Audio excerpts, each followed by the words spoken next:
या दुर्गेश्वर रायगडाचं वर्णन करताना कविराज भूषण म्हणतात, तो छंद मुद्दाम सांगतोय, जा पर साही तनय शिवराज सुरेश के ऐसी सुबह सुबह साजे, यो कवि भूषण जंपत है लकी संपत्ति को अलकापति लाजे, जामदी तीनहु लोको को दिपति ऐसो बढ़ोगढ़ राज विराजे, वारी पाताल सीमाची मही अमरावती की छबी ऊपर छाजे।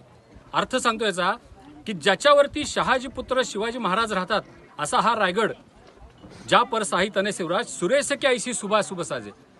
भूषण कवी म्हणतोय की तिन्ही लोकांचे डोळे दिपतील एवढी संपत्ती, कुबेरालाही लाजवील एवढी संपत्ती या गडावरती आहे।